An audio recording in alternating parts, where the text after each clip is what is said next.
In this video, we are breaking down the arrangement of Neck by Malpiece so you can take the arrangement principles and techniques that he uses and use them in your own tracks to make bangers that go off on the dance floor. Now, this track is fascinating because it can seem almost like a sporadic stream of consciousness presentation of different sounds and elements, but all strong hooks. There's so much creativity and texture in this track, but we can still look under the hood and extract that kind of underlying logic to see how and why it works so well. So that's what we're going to kind of do, starting with the kind of top level structure and then zoom in on the details. And in case you haven't heard the track yet, let me go ahead and play a piece of it maybe around here.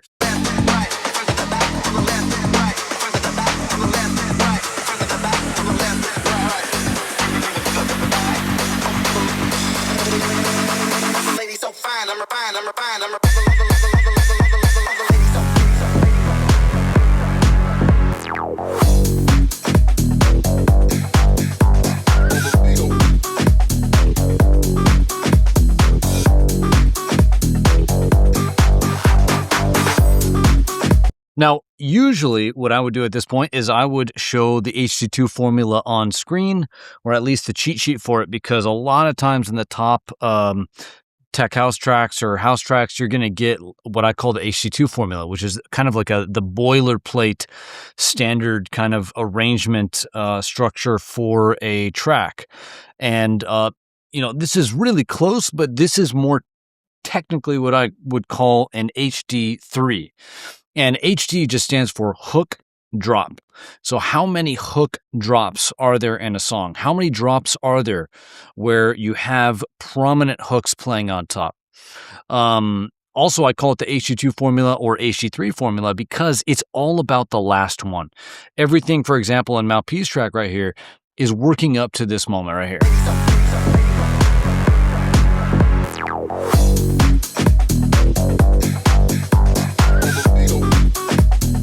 All right. And this is hook drop 3 or HG3. So what I'm going to do is we're going to go through this and we're going to map out the arrangement, specifically the hooks and the groove, how the hooks and groove kind of develop over time, like I mentioned. And what I want to do is also map out the arrangement high-level structure, the HG3. And essentially, let's just do a quick preliminary kind of mapping here. So this is just going to be your intro. So we have intro right here. And in the intro, you're just looking to kind of introduce the drums and the bass. I'm sorry. Oh my gosh. You're just looking to introduce mostly the beats because this is where a DJ is mixing in. Now, Malpiece has a little bit of bass coming in here. We'll check that out. But then what we do is we go into the bass drop. And the bass drop is where you're going to drop the bass. And so here we'll have bass drop. And awesome. And then we're going to get into break 1. And break 1 is typically, traditionally, where you are going to start introducing the hooks of the track. Now, what we do is we introduce the bass drop, then we introduce we introduce the groove. So drums and bass here. Drums and bass kind of go away a little bit, at least the low end. So people kind of stop dancing. And then we hit them with the hooks right there. And then we go into the first hook drop. So this right here is going to be the first hook drop. And we'll break this all down, but let's just get a preliminary kind of level here. So not hooks right there, other than the bass is definitely a hook in this track. But there you go, a little bit of a vocal texture hook right there. And then we're going to go into another break. So this is going to be break 2. And a lot of times, like, for example, Chris Lake really likes to use the HD3 formula, where you're using these kind of shorter breaks, shorter drops, especially in the beginning of the track, and then you can have a longer drop at the end. But in general, if you're doing an HD3 or just in general, even with breaks themselves, breaks will typically introduce hooks that come in later. That doesn't quite happen in this track, but that's a way you can think about, for example, if you're going to do like an HD3 formula where you're going to have 3 main kind of drops. This is going to be hook drop 2 right here. Then one way you can format it is you're going to introduce a hook here, bring it over hook drop 1 in some way. Introduce a new hook here in break 2, and then bring it over hook drop 2 in some way. All right. And then finally, we're going to go into the main break and build right here. The main break and build, of course, we just break it all down. and then we just build it back up. So break down, build up, all that fun stuff. And then finally, we go into the last drop right here. And so let me just see where the intro begins.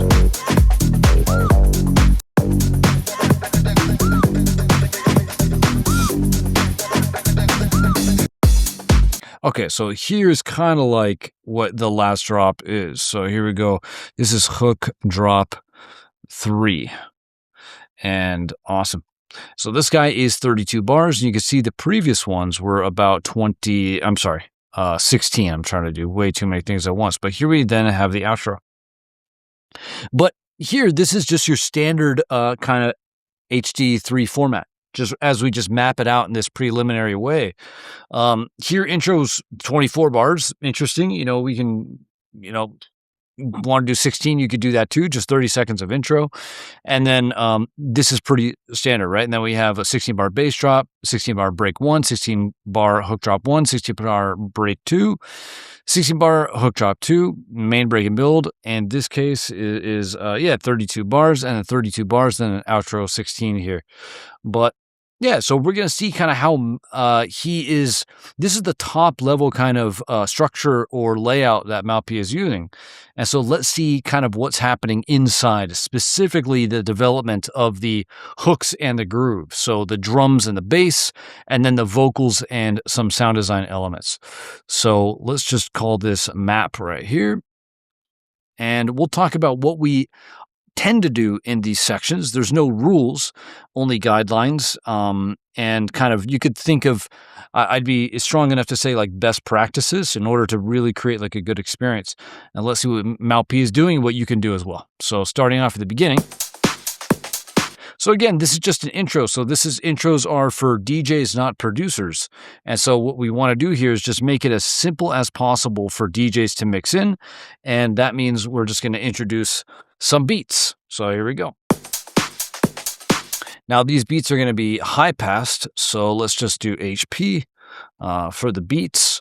And then what else? What else is going on? Now, obviously, something that's cool about the intro here and Malpi's kind of drums in this track is they're extremely textural, right? Lots going on in here.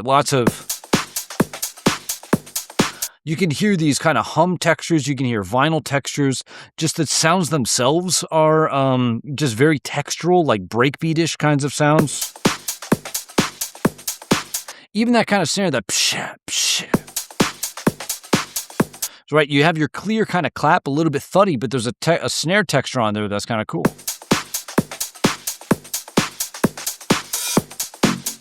And then you've got your splash hats there, and then here you hear that is just the bass coming in for the first time, or at least it's getting introduced. So we have bass right here, and it's not the full bass yet, but it's getting introduced, and let's kind of map out how it's getting introduced, which is kind of interesting. So here we go, bump, bump. It's interesting because to me, this doesn't quite imply the bass pattern that comes down the line. Bum, bum, bum. Anyway, we'll figure it out. Little double kicks interacting with the bass right there. Okay, and then this is definitely the kind of pattern that we're getting in the drops. So let's see. Here we go. So something like this. Okay, cool. So never mind. It's definitely introducing the pattern. Let's see.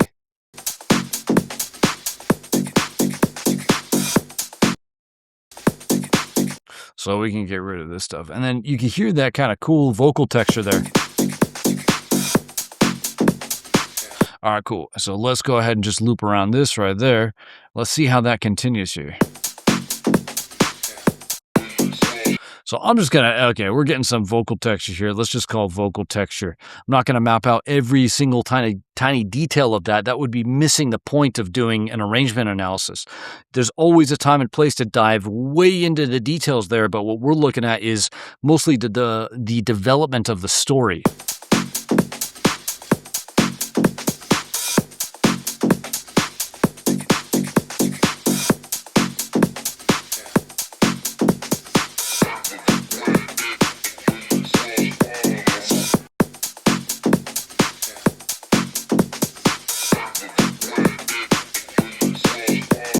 Yeah, here I am mapping out the details of it. Let's see.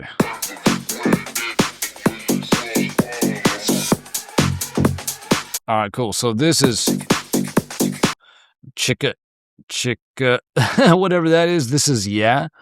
And so, yeah, we're definitely going to move on from this. But, and then here, there's going to be some kind of pitched, panning vocal right there. Now, intro at this point, like, you know, this is still cool. You could say, you know, like a DJ's mixing in this kind of stuff, textural stuff is just kind of coming up in the background. We're not getting hit with a major hook yet, nor will we get hit with a major hook yet, and even over here, just kind of slowly introducing things. All right, let's see what happens next.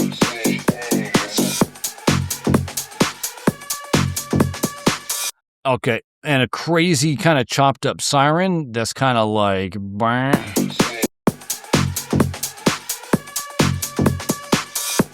So this is just nuts. So then we have I'm going to go like this, and then pop this up an octave just to kind of show you. So this is repeated, and then it jumps up an octave. Just weird.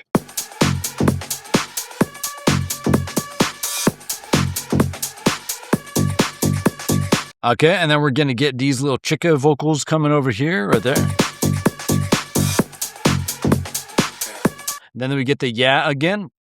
We're getting the siren. I'm mapping out a lot in the intro here, but there's some crazy shit going on. Also, a lot of this stuff kind of comes back. But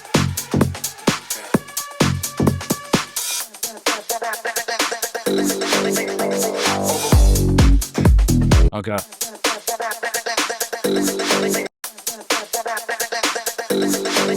So here we get like the full kind of like the full top bass.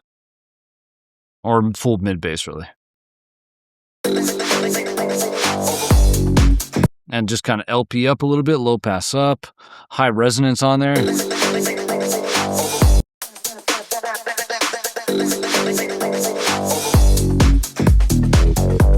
Same with the vocals, some kind of vocal glitch, low passing up. No siren right here. You can hear the kind of reverses in the drum pattern right here. It's just kind of cool.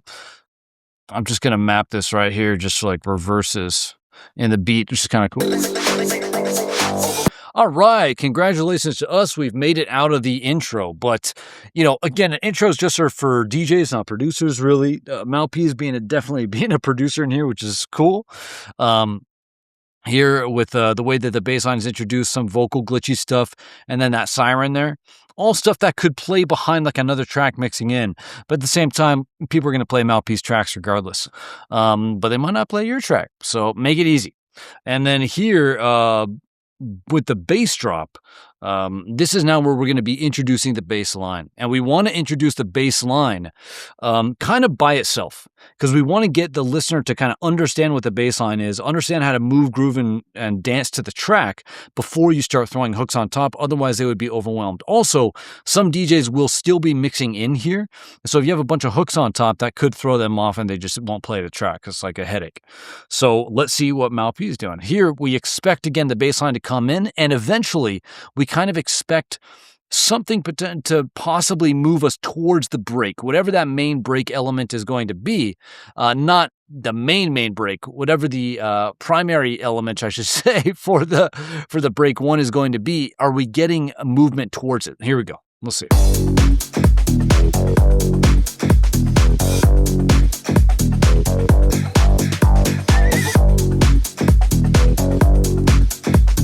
Here we go.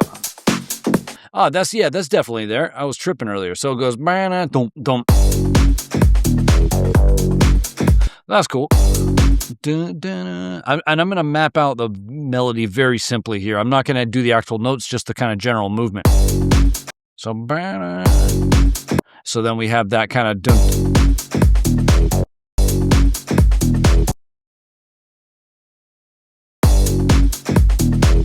And then up.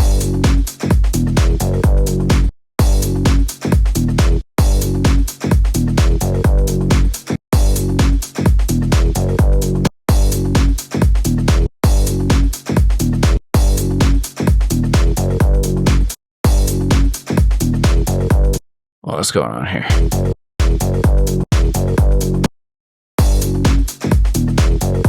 Oh my god, I'm just tripping. Here we go. So there's 4 movements up. Okay, cool. And then here, and then we get the dump, dump.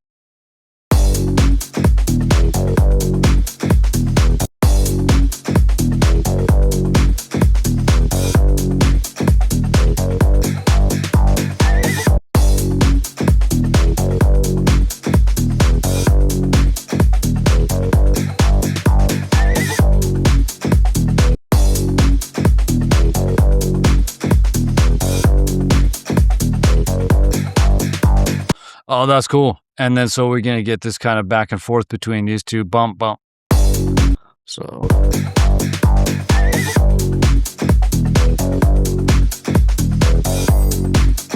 All right, cool. So something like that. Obviously, these are not the bass notes, but you were getting this kind of cool movement and interaction between those.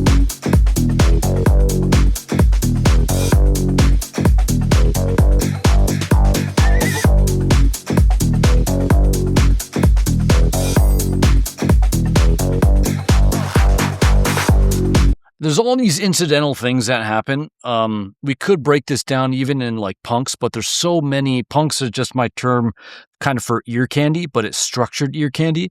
I'm just going to kind of put them on this little channel down here in terms of these little things that come in.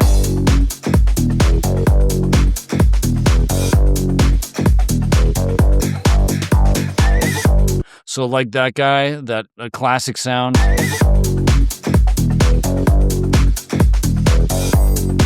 Okay, that little kind of chime. Okay, we've got a little bit of got a clap fill. Double kick.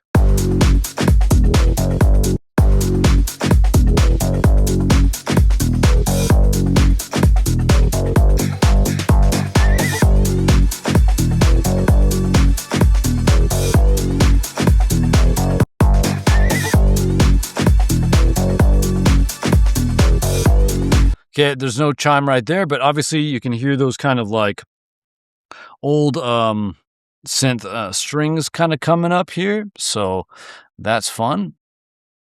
So nothing that's crazy pulling us into what to expect over here. And that's okay, you know, keeping it simple. We're getting the bass line. And Mouthpiece just smacking us with the bass line. It's what we want, it's what we like. And then let's just see what kind of happens in the break.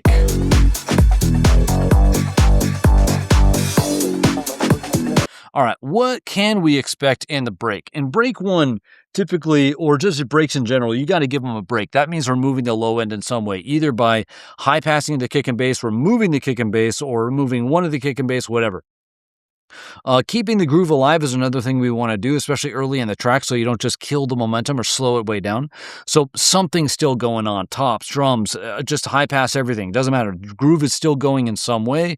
Another thing is kind of hit them with the main thing. Give them the main thing. Now that people aren't dancing as much because the low end is gone, what we want to do is we want to, you got to occupy their attention. Otherwise, they're going to be bored. So we got to give them something kind of cool to pay attention to while they're not quite dancing. But at the same time, that's teaching them what the hook is of the track. And so while over here, this teaches them the groove, here we might get a hook, then those are going to kind of come together in the over the hook drops in a way. So let's see what happens.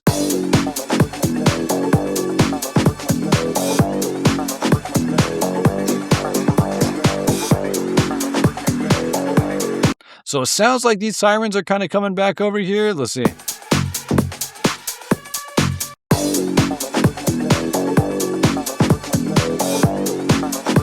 Sure. Yeah, you can kind of hear that in there. And then we'll do HP for the bass. You can hear HP on the drums. So in this case, we're getting a break because he's just high passing the drums and the bass. We're getting the sirens coming in. You can hear this vocal kind of like... It's very Drugs from Amsterdam, a very Malp thing to do, which is almost like this vocal chop that's also run through some kind of like tremolo. So we could do Vox, chop, trem. Very Malp thing to do. Don't know where I am, don't know where I am, don't know where I am, but...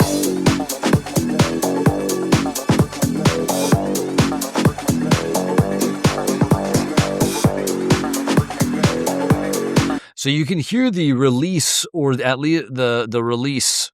I'm just going to write lengthening on here. So lengthening. There we go. So you can hear the release opening or the decay opening, either way. Like,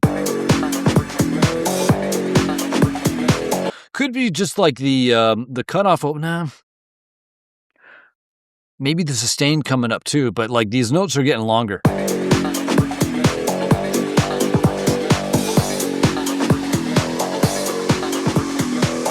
All right, and then here we have some crash. Boom.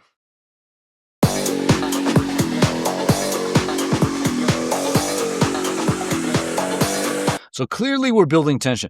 Now, typically in a break, Malpi is going to do his thing. He's still going to be following like principles, and we're going to see what they are. But what you would see typically would be like, maybe we introduce kind of like a main hook right here, and then go into some kind of build.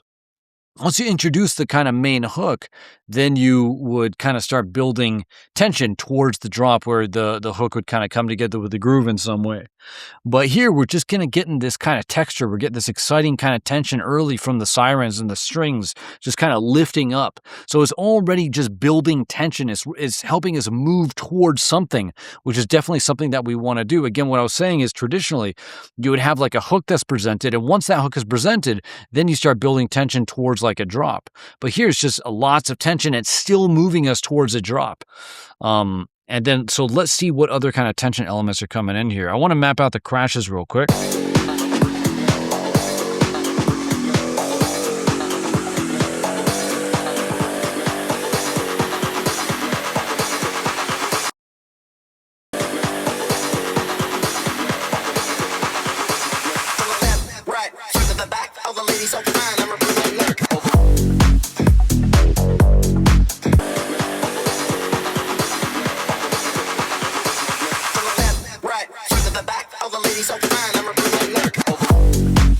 Okay, so kind of a crash roll right there, and then let's see what else is going on.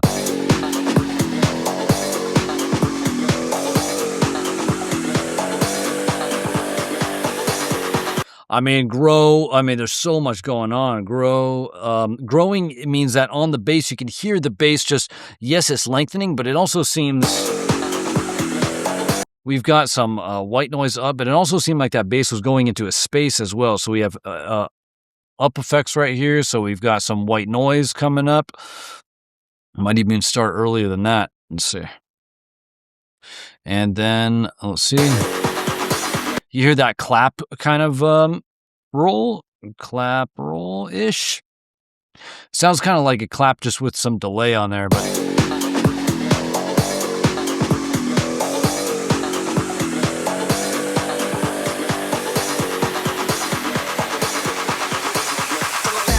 all right, cool. And then we're going to cut down to just the vocal and the crashes and maybe something else. So then we have a Vox payoff here.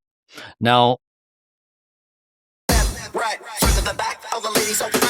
so then we have, let's see, we got kick. So let's see, bump, left, right. And so kick. So then we got like snares right here.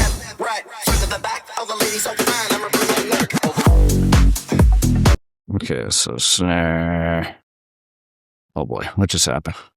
So let's go like this, and then we'll do snare roll, or snare fill, technically. All right. And then we get the payoff vocal, right? With the neck.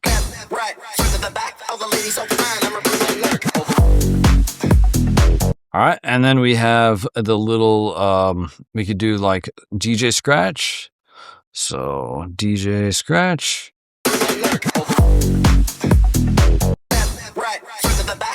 All right, so what's going on? So here we have like, really what's just getting introduced is this vocal chop. here. And then just lots of building tension, especially from these sirens right here. When we get into the second 8 bars here of the break, he's just going all in on the tension, just growing the space on the bass. Now, how do you build tension? There's a couple ways. Just when you think of tension, think of 4 things to start with. Rep, roll, rise, grow. Rep, roll, rise, grow. Rep is some kind of hook repetition. Rise is some kind of, rep, roll. Roll's like a snare roll, a kick roll, a crash roll. Rep, roll, rise. Rise is anything going up, like white noise, tonal riser, a cutoff on a bass opening up, or even like a vocal that's kind of pitching up over time. But those are, and then rep, roll, rise, grow. Grow is where you grow the space. You make the space bigger, usually through reverb, delay, endless smile, those kinds of things. And so what you're doing is you're building towards the drop. And so what's he doing? Well, you can hear the rise right away with the effects up, the white noise, right? Right? A little bit of like a clap roll here with the clap and the delay. It sounds like a delay on there. You got a crash roll as well. So rep, roll, and is a riser. Yeah. Rep, is there a rep in here? I mean, you could treat that vocal chop as a rep. I wouldn't really. Like, you want something that's really prominent. A rep is one of the best ways to kind of like build an insane amount of tension because it's a hook repetition. You repeat the hook and you put that primary, like it builds so much tension. That's not going on here though. So no, not a big rep, I would say. There's a rep, roll, yes, rise, yes, grow, yes. Absolutely. You can hear the big space being created. All right, so when you build all that tension, though, how do you then transition into the drop? A couple ways. Like, one thing is you could do a momentum transition. A momentum is, and this one is way less common, but a momentum transition is where you just build, and then you just kind of explode into the drop. It's like a crack in the dam. All this pressure just keeps building, and then boom, you just flood into the drop. So, like...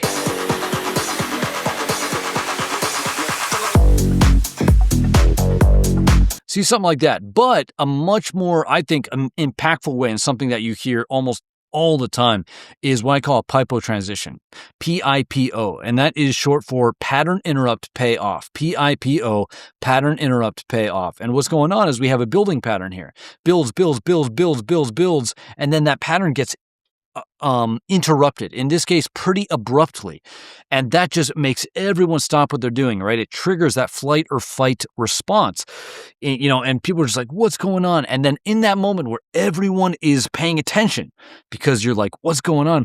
Then you hit them with the payoff. So in this case, we're getting the neck vocal and then some other little things behind it, and then you explode into the drop, all right? And so we're still getting the traditional things. We're just not getting what I would say is like your primary hook. We're not getting a primary hook, but everything else is there. It's building tension off the rip in this case, and then we're still getting your kind of primary tension building elements right here in the second 8, and then that transition into the drop, we're still getting a PIPO transition where you get that kind of payoff moment and then explode into the drop. So let's see now what's in the drop.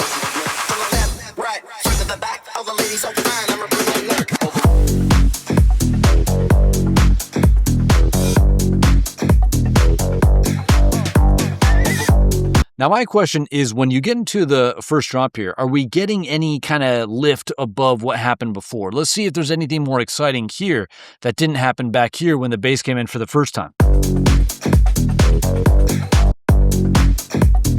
Pretty similar right now. Let's hop ahead. Okay, so here we're getting some lifts, but here in hook drop 1, kind of getting a similar kind of groove that we were getting before, but we should be getting some more. So we'll see what else we get. But in terms of the groove story, the groove seems like it's pretty much staying constant at this point. But let's see what other things are happening.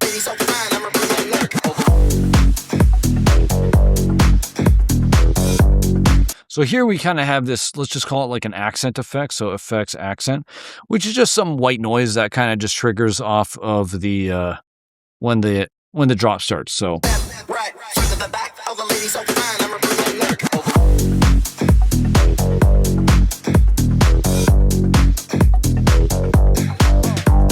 you can hear much more vocals, I hear.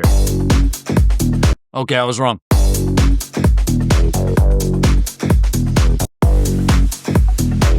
You know, what's interesting is there's actually less drums going on here than there was in the bass drop. In the bass drop, you can hear a breakbeat behind the everything right here. So I anticipate that's going to come over here or somewhere, but here, that kind of 16th note breakbeat is not there.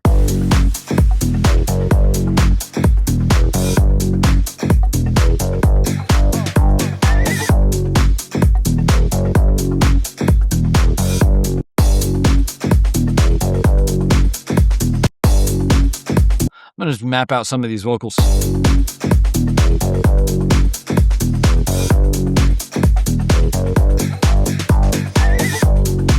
That's cool. So bump, bump, bump, bump.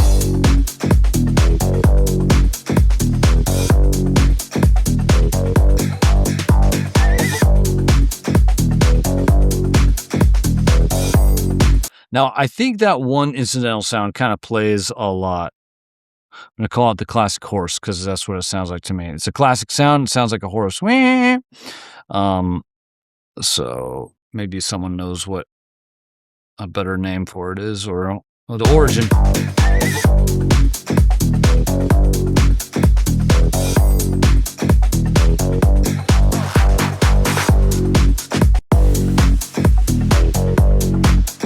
So these same vocals that I just mapped out over here in the bass drop are coming back into the main drop here, the first drop here, but it's just it's just little grunts and stuff.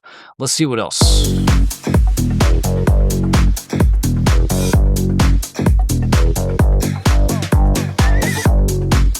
So that little sound comes back, the wah.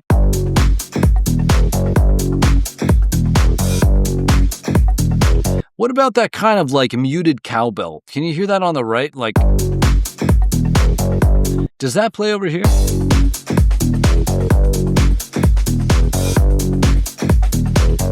Yeah, I can hear that over there. So that's just kind of part of the groove. It's not really like a lift in the drums yet.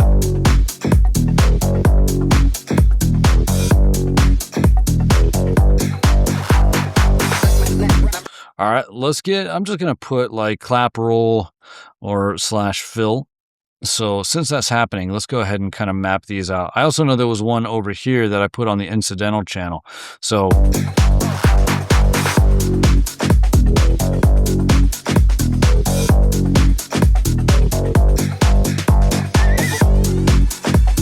okay, I'm going to bring this over here. So it looks like our incidental channel is going away a little bit. I'm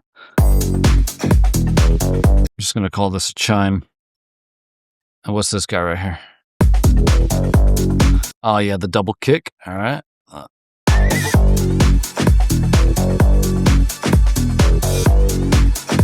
Okay, so I'm coming back over to the hook drop here.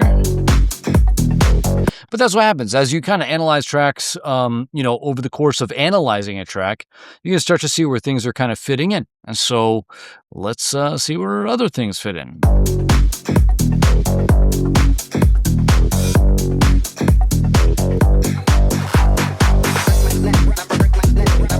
Crash right here, and then you can hear that vocal come back, the kind of vocal chop. So I'm going to put this down here. This is the little vocal grunts that we mapped out. So yeah, and then breaths, yes, and kind of some breath stuff. And then we're going to get that vocal chop coming in here, the one with the tremolo that Malpi likes to do. That's going to be a lift in the second 8 bars of the first drop right here. So this hook drop 1, the first 8 bars is really just reintroducing the groove again after the build. And then, so now we're really kind of in it. Maybe through the bass drop, like another DJ is kind of mixing out of the other track, and so you still have some hooks kind of falling down from the track or something. But then you get to this break right here, and then finally, in hook drop 1 here, we're getting into the story. It's just Malpi now. You've got the full groove. Now we're getting into the second 8 bars, and we're getting that kind of vocal lift with the chop that was introduced in the break. And so this is a good example of introducing something in the break and then having it come together over over the drop. And that's kind of the relationship a lot of times, or a very basic relationship between a break and a drop. Breaks, you preview something, you introduce something, and then it's going to come back in some way over a hook drop. And so here's a good example of that happening, where you have that chop with the tremolo, the Mal-P type of thing, and then you have that coming up in a big way, actually, here over the second 8 bars of the first drop.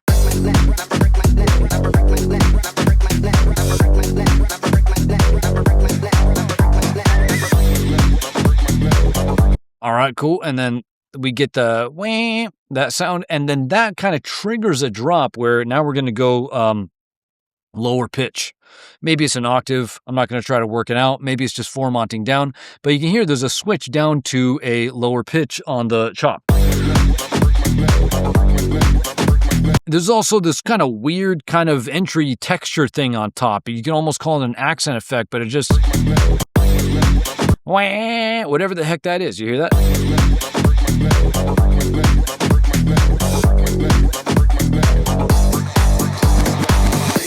Okay, and so then we're going to get the DJ scratch again. That's going to be over here. Now we're going to get...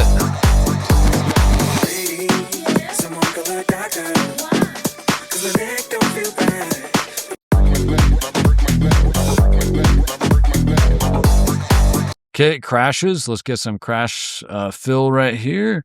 So fill. You can hear some up effects coming up through here, so bringing us into the next section, which is going to be break 2. But drop 1 right here, very basic, mostly groove, a lift with the vocal chop, break my neck, and then we have the kind of wah sound kind of coming at the 4-bar mark, halfway through the 8 bars, and that kind of triggers that step down to the lower pitch and the break my neck chop with the tremolo, and then we're getting some movement, some edit, and some kind of effects movement towards the next break. Same thing with a break. What are we going to do? We're going to give them a break. So high passing in some way, just removing the low end in some way, and then keeping the groove alive. Now, as we get more and more into the track, you could start to break things down more and slow the energy down. But if you want to keep the energy high, just keep things rolling. In this case, that's what's going on here. But number 1, give them a break. Number 2, keep the groove alive. Number 3, hit them with the main thing. So here, we're going to be getting more of a main thing. So let's map that out.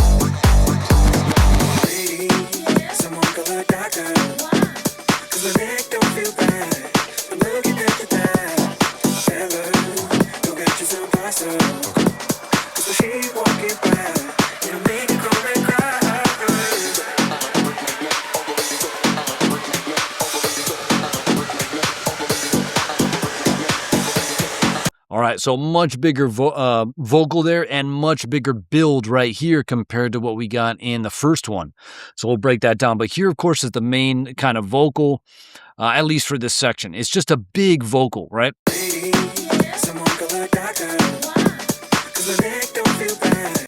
And then there's kind of some kind of like flutish sound that's kind of playing alongside that guy.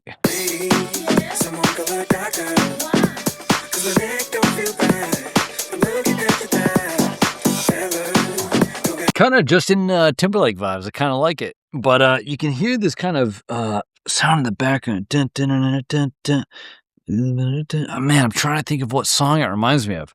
But there's definitely some kind of like instrumentation, some chords in the background. Kind of guitarish, kind of electric piano dish, like, but pretty faint, but...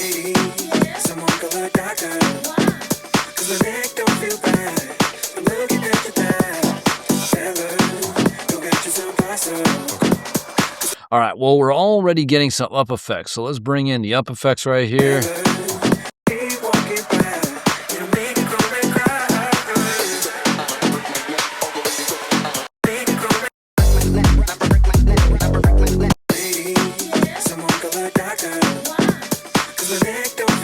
So we're going back to the kind of the bass over here that doesn't have the...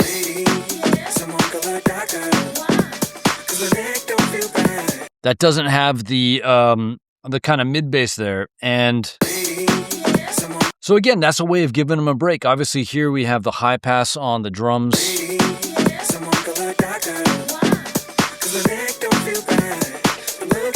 This is panning, and the vocals are recorded really well, really stacked.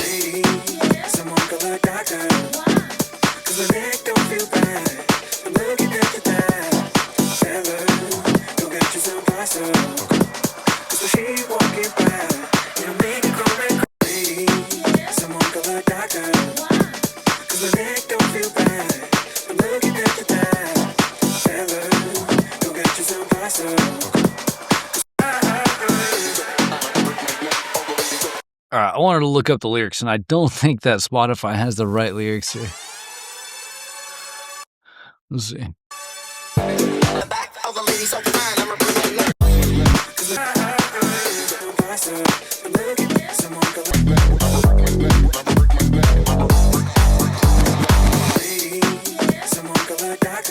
Okay, that's cool. Because my neck don't feel right. From looking at the back is what I hear. Tell her, maybe, fellas, tell her. Sounds about right. She walk about and make your grandma cry. All right, cool. All right. That's funny. All right, getting back on point here. Let's see.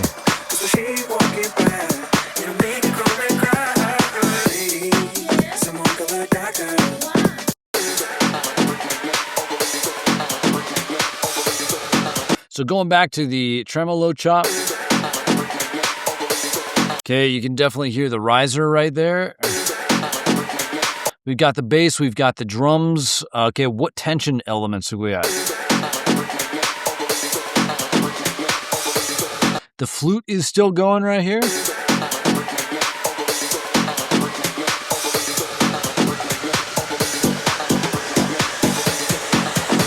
Okay, got a snare roll going. So, whoops. And let's get the snare roll in there.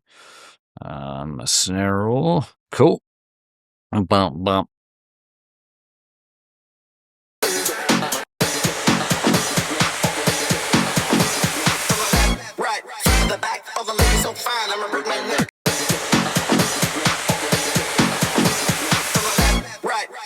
All right, so we got some cool kind of chords in there this time, but let's copy some of the original pieces here for the payoff. So let's go like this, and then what do we got? So again, we got the kick plus bass a little bit, but now we've got chords on top of that. So let's get some chords in here, even though these are absolutely not the chord channel, but okay, and then a third one there. Bam, bam, bam. Cool, and then we've got the DJ scratch, we got the vocal break my neck, that vocal chop is gone. Okay, the flute is gone. No crash roll right here. But we do have this guy continuing.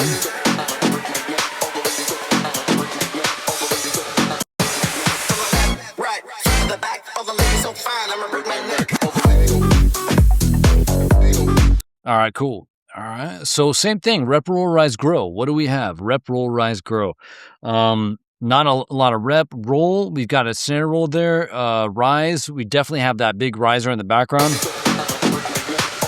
Things are growing, you know, like the Vox trem is growing.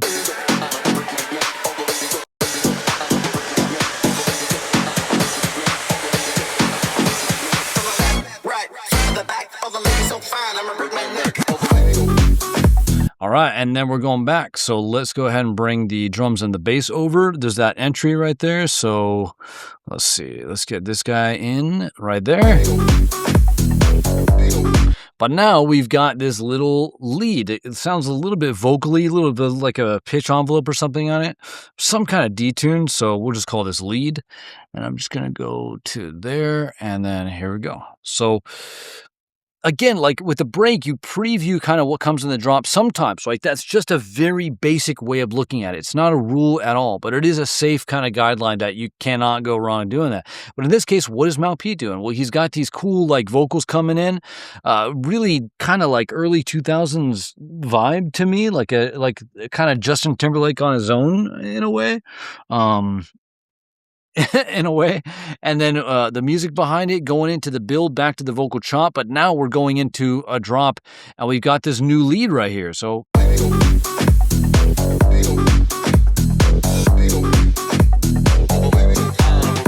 and that thing is just playing the top of the is playing with this basis. So well, let's actually get this guy down here like that, just kind of playing this bass part. But I'm just going to kind of map out a little bit of the melody, even though this is not the notes, this is just a movement.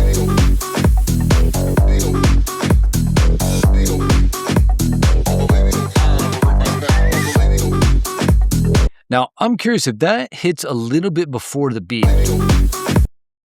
So if I delete this, will I? Okay, so you can hear if I delete this, will I get that? Okay. Oh, interesting.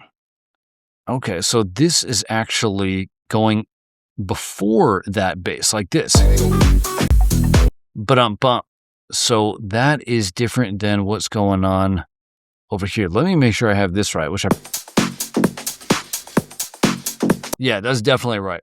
So this is similar to that, just offset by a 16th note, which is really cool.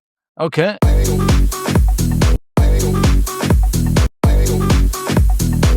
Yeah.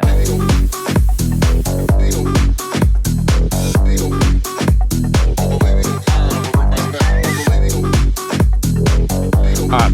So now let's pay attention to the vocals. So we've got some other stuff going on. We also have that kind of old sound coming in here. Got that muted cowbell, that texture. There's just a lot of texture going on, but there's some vocals in here. What's going on with those? Is he saying Beethoven?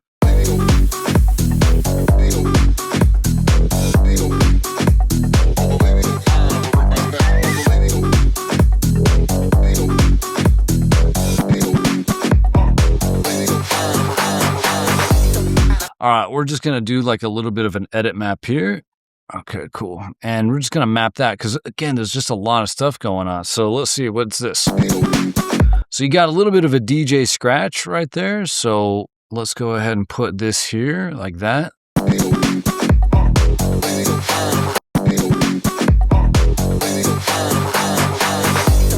Okay, we've got a clap fill as well around here.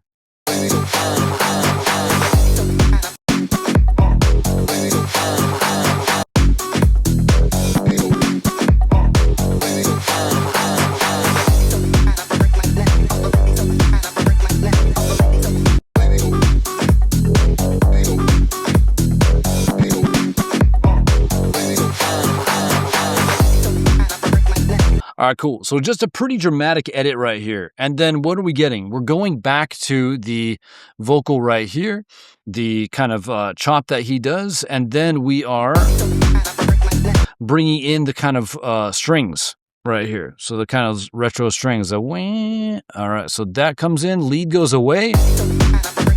Is there any development in the groove so far? Let's see. Even here, I'm not hearing that breakbeat that was way over here. Still not there, but I think that's going to come back over there. But still not there, but we're definitely getting the strings. We're getting the vocal chop.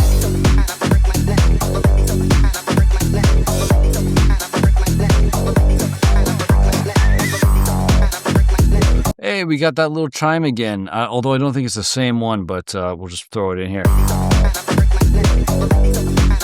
A little bit of movement on that bass right there.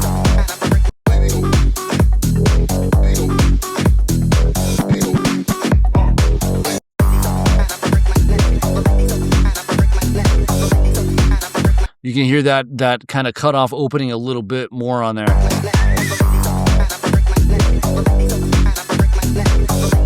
So here we don't go to a lower pitch on this. He's just staying at that kind of same pitch.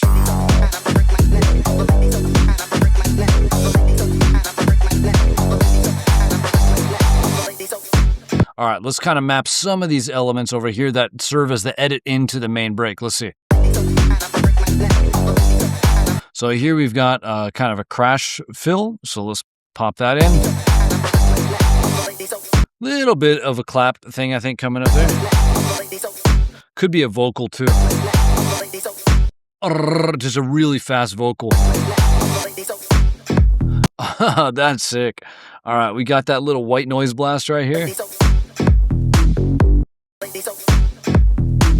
Okay, so here we're definitely getting some chords. And so now we're getting into the main break and build. We've got 2 drops now. And we've lifted both times with that kind of vocal chop. We've got a lead over here. And are these Yaz playing right here?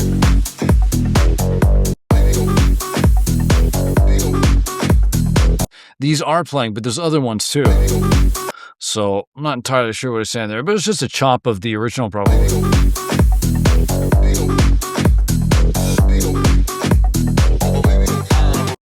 Something like this. And then actually, if we go back to the beginning of the track, like over here,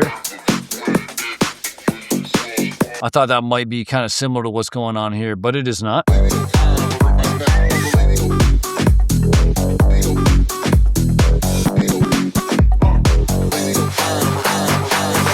All right, and then that chops over here. Let's see.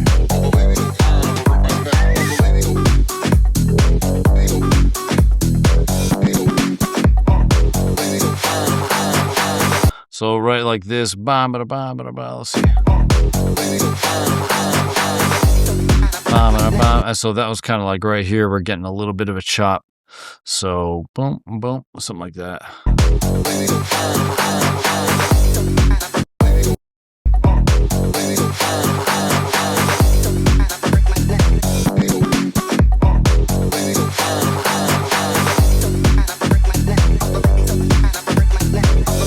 All right, so just mapping out different things because it's just kind of cool to see all these things coming together.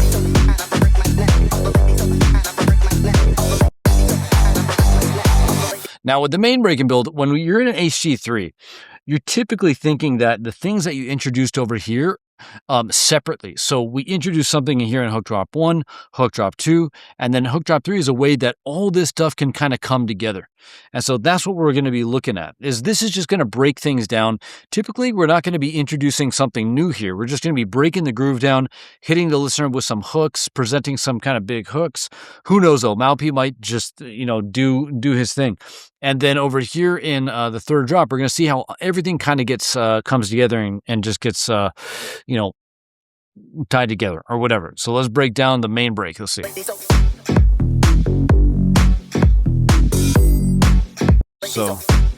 So let's map this chord. So kind of going on top of the bass rhythm.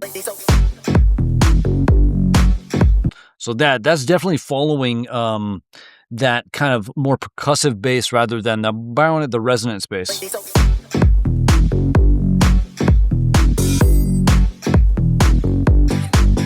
Okay, that's cool. That guitar right there, bam, bam, just playing off beats.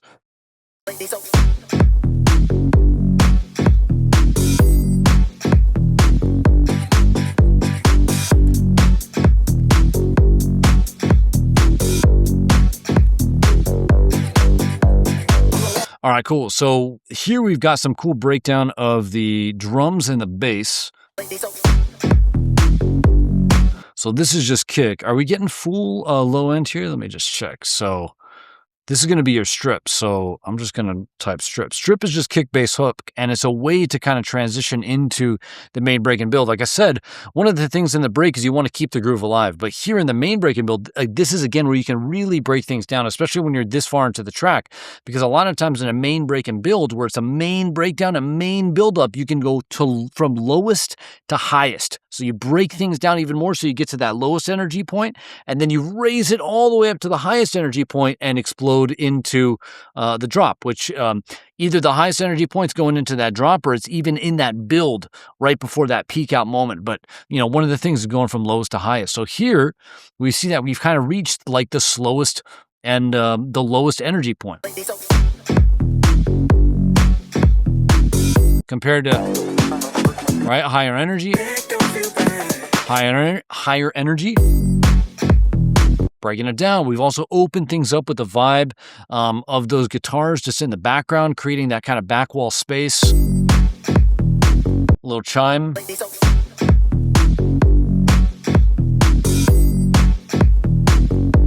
We've got those Yaz playing. Let's get these guys over here. But we got that really cool false start. So false start is just my term for doing something tactical like this, where he just doesn't have a kick and bass, it's just a vocal and then things come in. And then here we got the Lady So Fine, just a little tiny vocal. I'm just going to color that differently just so it stands out. I'm going to take this out and this out too, just to really highlight the fact that this is kind of this interesting moment. Okay, let's take that out too.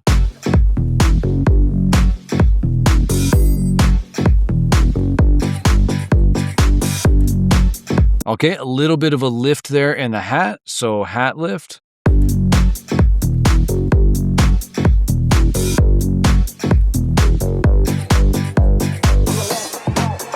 All right, cool. And so this is a good example in a main break and build when you're going lowest to highest or main breakdown build up is the important thing is the V taper. So the V taper is down, then up, and that's the whole point of the main break and build, the whole breakdown and build up. And so I call that the V taper because I think it's a funny term, but basically, how is he breaking it down? So here's your first step down. Obviously, here's another step down because now the low end is going away. Feels like a little bit of a step up because the tops come in. So yes, you're getting some top end speed, but it's really a breakdown on the dance floor because that low end is now gone. You're not filling the club with the sound of the low end anymore. And so people aren't really compelled to move as much. All right. And so let's see what happens here, because this is where we're stepping down to the bottom, and then we'll probably be switching directions around 137 to go and build back up. But let's see what happens in terms of stepping down in the groove through the high pass. And then what is going on in the hooks? So again, this is all hooks and groove story. Let's see.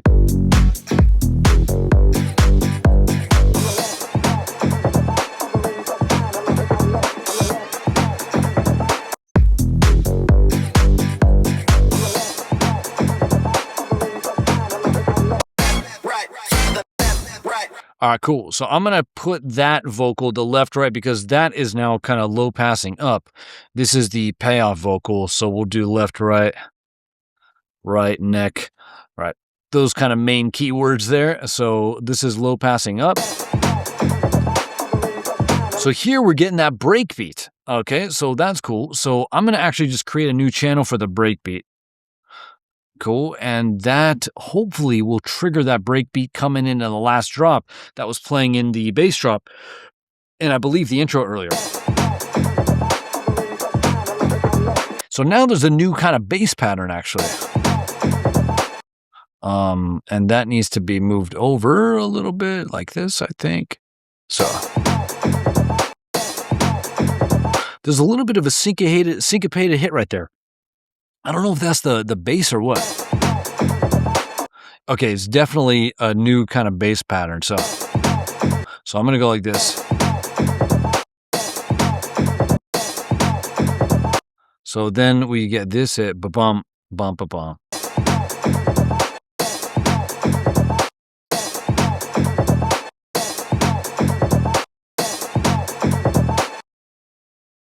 Okay, I'm having trouble with rhythm today. I don't know why.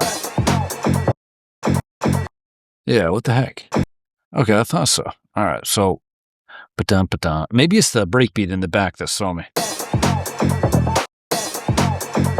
Oh, okay, fine. Okay, all right. I need to baby this for myself. Let's see. Okay, so if we delete this here. Then here. Yeah, okay, and then here we got to go to the offbeat.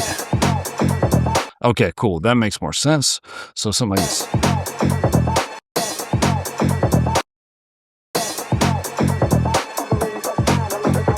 Okay, cool. So we can get rid of this.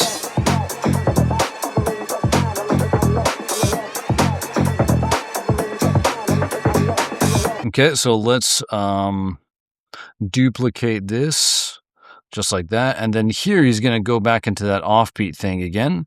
So we'll just go on the offbeats. Let's see. But here there's a little bit of a double hit right there.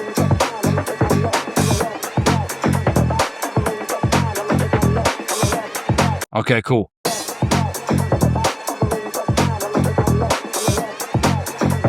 So this is going to be high pass kick and hat. So HP kick hat. Now the breakbeat is low pass and slowly creep up. Cool.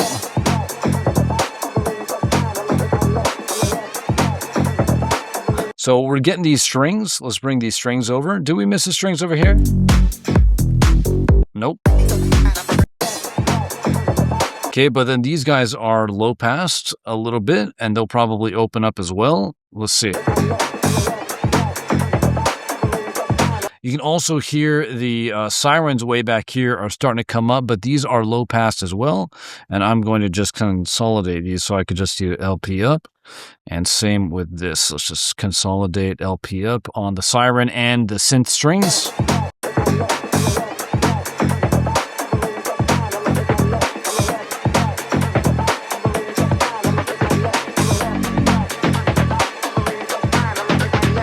So here we're going to get some bass.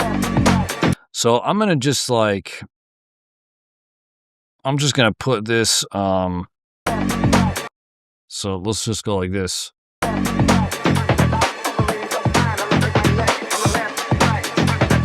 Okay, so we got that new bass coming in. Vocals still going. We've got these guys still going. Drums are still going.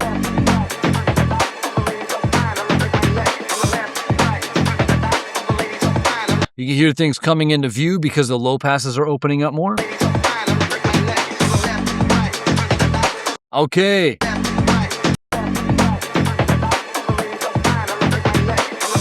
Now we really get that breakbeat from before.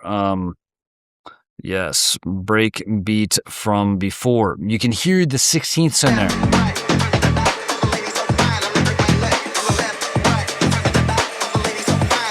Okay, you can hear the riser in there, so let's get effects up, just kind of creeping up.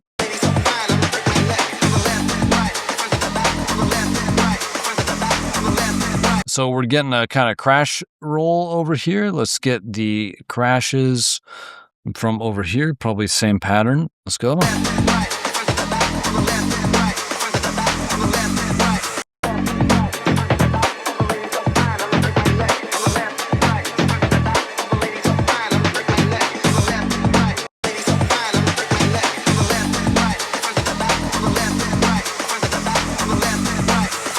So this is just mid bass. I'm just going to label new bass pattern, and maybe we'll just call this a different color, that something different. And this is just going to be mid bass pattern. So I'll color this something different as well. And this is just going to be, what I should do is just go get the bass from over here and then just call this mid bass pattern. And then here, we'll just get rid of these guys. So I'll just mute this and I'll mute this, and we'll see if these guys come in, but let's see.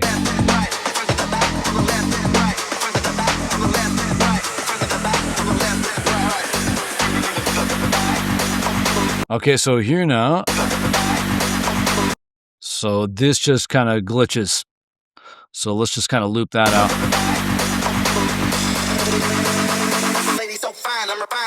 All right, and then, cool. So let's see.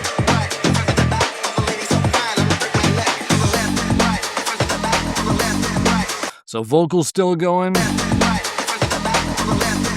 Riser's still going up.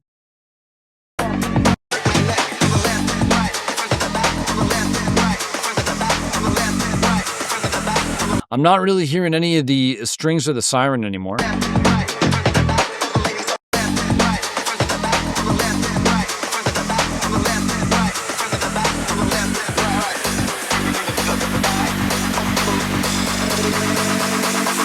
So there's some kind of glitch going on here. And then we're going to the payoff with glitch. Some nice little beat repeat stuff, you know. All right, and then we get the kind of horse. Wee, wee, wee, wee. Oh, so actually an easier way to do that would be just to go like this, and then there we go. I just want you to see the separation there. And then here we've got the kicks.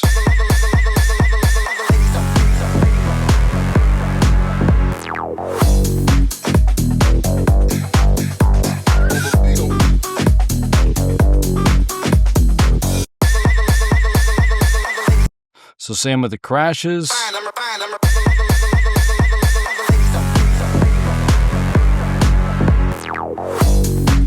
All right, cool. So this is the big payoff moment of the track where you got that building tension, building. You got the pattern interrupt. You're getting hit with the payoff, but the payoff is going to be glitched.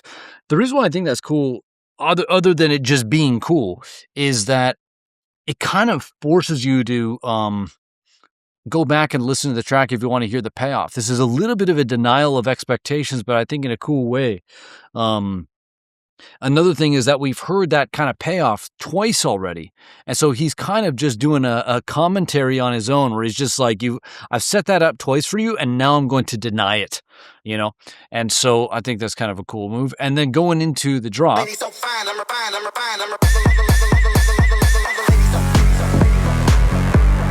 So here we're going into a strip. So this is just going to be kick, bass, and then hook. So we have strip, and let's just throw a purple on here.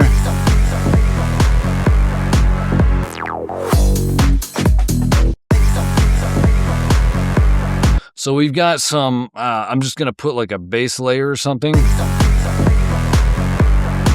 But it's definitely like synth bass.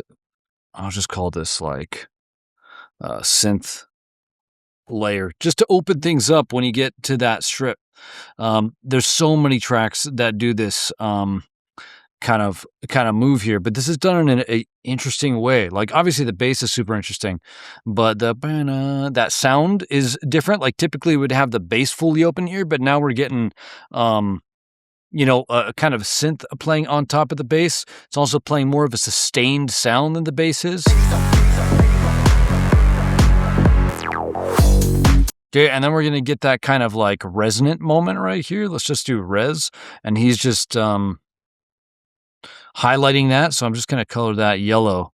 And I'm just going to get rid of these last three notes here. And in the drums as well. I'm just going to make it pretty in the thing. But just to highlight that. And then it kickstarts everything else. So this is a good example of a false start. A false start is where, some people will call it a fake drop, but this is really short. So to me, I prefer to call this like a false start. And a false start is where you just kind of don't give everything at once. You kind of deny expectations, but if there's a false start, there has to be a recovery, something that triggers everything coming back in. And that is exactly what this cut to the resonant bass is doing. That's the thing that triggers everything coming back in.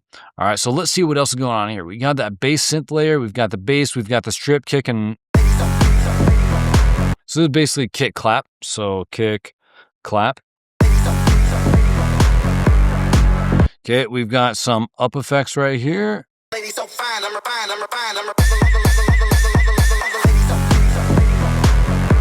We also have an accent effect down. So this is very mid-rangey. Cool. Okay, that cuts too. All right, so here we got full, but now we get the freaking breakbeat, finally. Check it out. So back here, we've got the bass drop, and you can hear the breakbeat in here. Here, no breakbeat. No breakbeat in hook drop 2. or a hook drop 1 like I just played, but here finally in hook drop 3 we're getting that.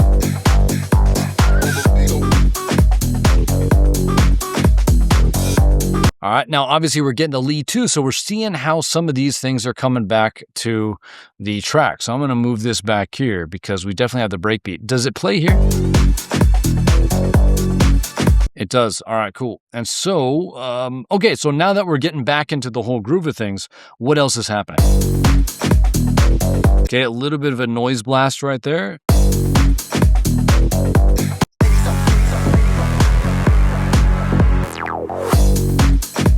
Real short.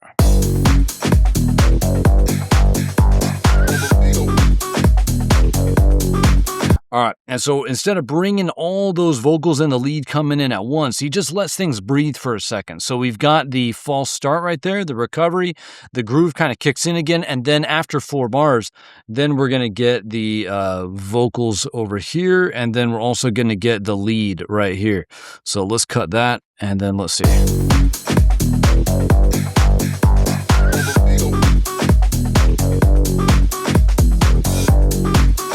All right, well, we were going to get that Beethoven line again. And I know he's saying something else, though, but okay.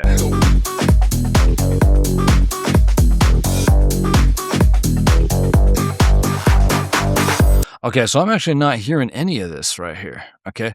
But we did get that chime. Did you hear that? Do we also get the... Yeah, okay, cool. We're getting this guy. And so this is a good example of what I would call a trigger of everything coming back in, like the false start here, and then the recovery with the bass resonance triggers everything coming back in. It could also trigger this stuff coming back in. Like, what is this? So for example, if we just cut this here and bring it in, what would that sound like? Wait a minute. Let me see if I could. This is going to be 2 bars. So if I cut right here, if I move this over, this is what it would sound like if all that stuff came in at once.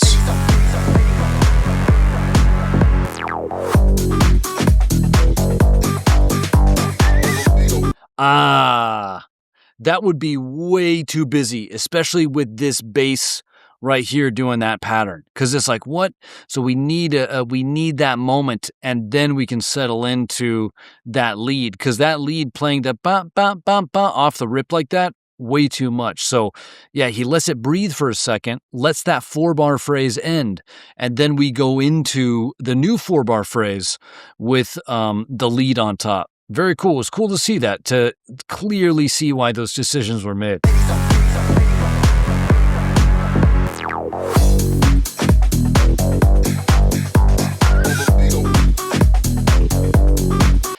And this now gets to serve as a trigger. You know, the false start, the recovery here serves as a trigger for everything else. But then this classic sound serves as a trigger for that vocal coming in and for the lead coming back.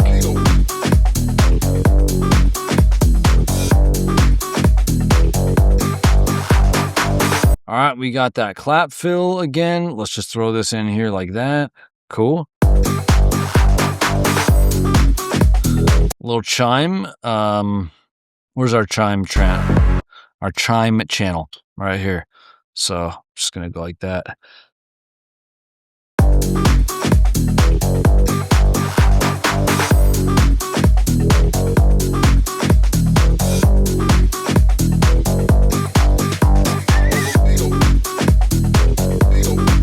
All right, now we're getting these guys. So I'm going to bring this in here, get rid of that. Let's get the Beethoven guy back over here. And then what we also need is...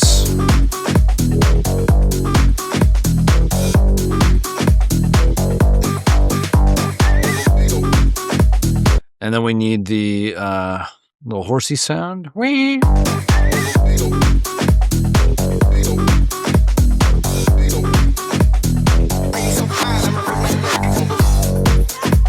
Okay, that was kind of like the payoff vocal right there, so I'm just going to throw this in. And then, okay, here we've got the kind of switch up right here. So this is like rev drum effects.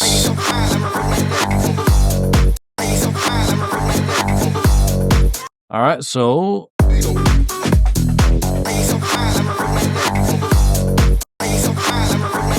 interestingly, this lead moves over to the 16th. Is that happening everywhere?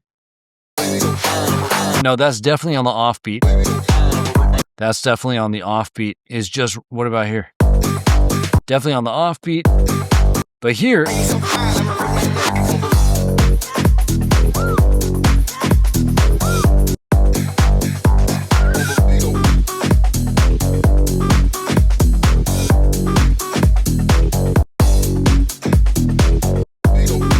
yeah, wow, that breakbeat is held back a little bit.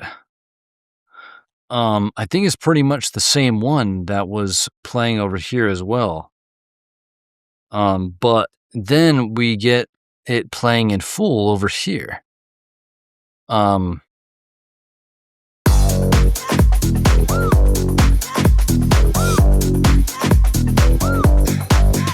right, so then these guys come over and we get that classic, wow, yeah, wow, yeah.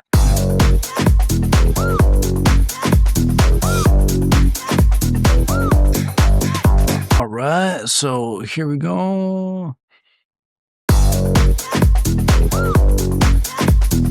Okay, so that.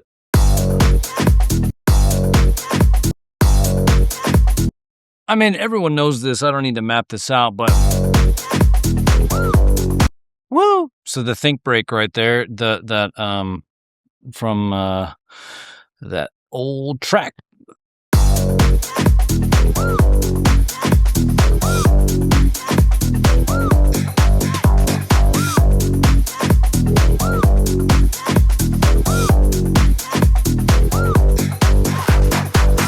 All right, got a clap fill right here.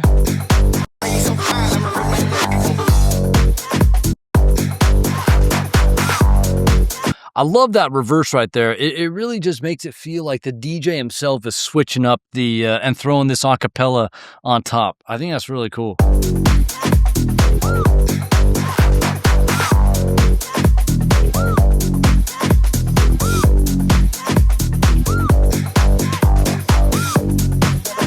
All right, so here we've got an edit right here. We've got this kind of like glitch on the payoff. Maybe I'll throw it on here. So we got the glitch here.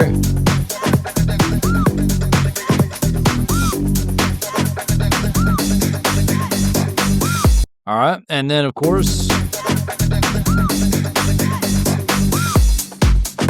All right, and then here we have.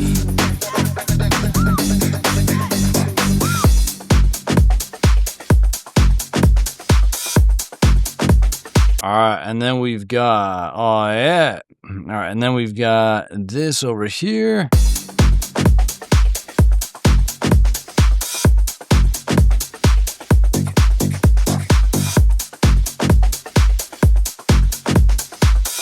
Okay.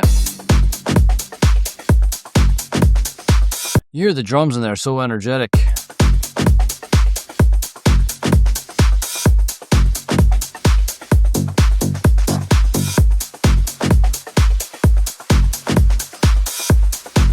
Riser right here, effects up.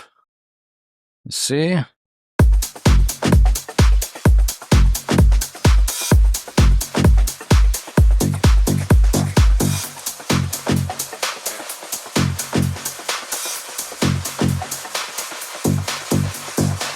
Okay, growing with some delay on there, just some kind of crazy effect.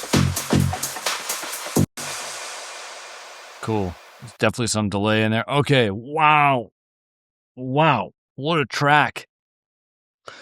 Just super creative. And that's what's nice about to kind of like have this mapped out is we can kind of make sense of what's going on. So high level, we've just got the HG3 formula right here, but you can see just how insanely creative someone can be within that, even down to the smallest things. Like even at the end here with the A section, B section, we're just kind of doing the A section is just kind of like this false start into the lead, right? So we saw how everything kind of comes back together. And it's really just in the 16 bars right here.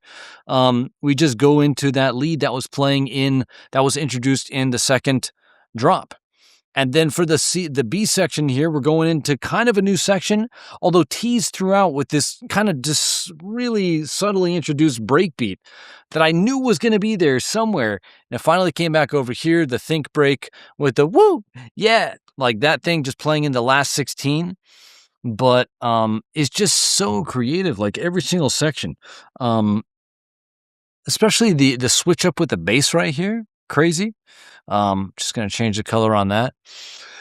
But I think really that's like high level what I want to say. HG3 and also just extremely creative in there. And like maybe I'll make like a super high level point is like producers can get really